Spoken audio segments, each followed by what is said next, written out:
Republican Party went like this during that 4-year process. So they leaked market share.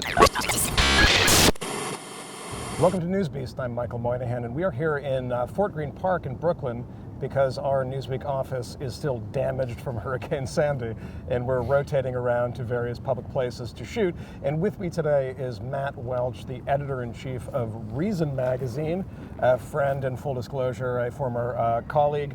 And we're a few days out from the election. Matt, what happened to the Republican Party specifically? You know, it's almost surprising that they got 48% of the vote after that campaign. I think the biggest thing about the Republican Party and what they did, or a way to think about it, is you start in 2008 when Obama gets elected. Democrats run the Senate, they run the House. Immediately, you know, a pile of bailout economics policies. They double down on every bad thing that George W. Bush did.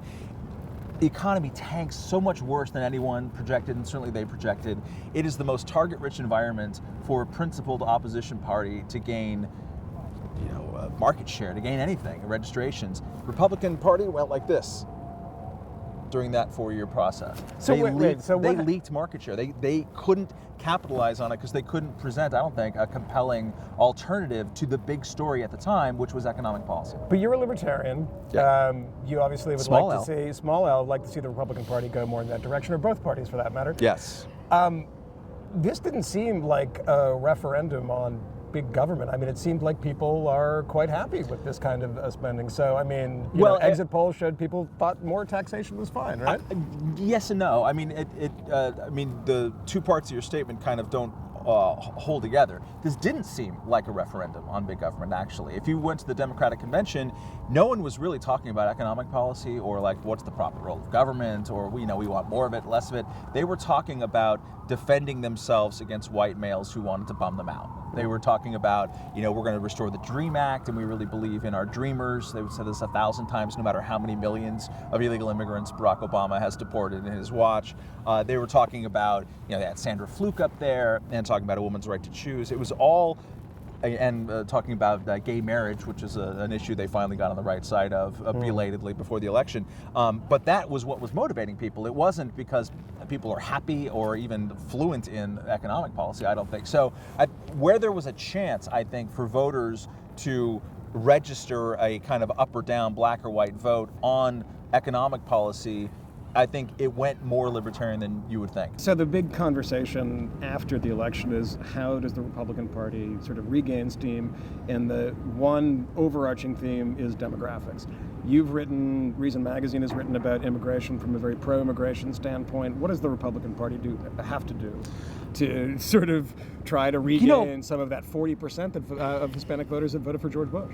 Yeah, I mean, it's amazing that Obama's share of Latino vote went from 67 to 71%. It increased after this miserable record. I mean, you remember in the run-up to the election, the toughest interview done with him was on Univision, when they said, you promised that you would back comprehensive immigration reform in your first year. You totally didn't do anything. Admit it. And he just sort of was on So the why defenses. is it that Hispanic voters don't care about that? Because Mitt Romney's 1,000 times worse? Mitt Romney ran as the most anti-immigration GOP candidate in our lifetime. I think part of it, and this might sound weird, but like one way to do a better job with not just the Latino vote, but also the Asian vote and other kind of ethnic groupings or non-white male groupings is to stop thinking about it that way. I mean, I think Republicans got into a trap.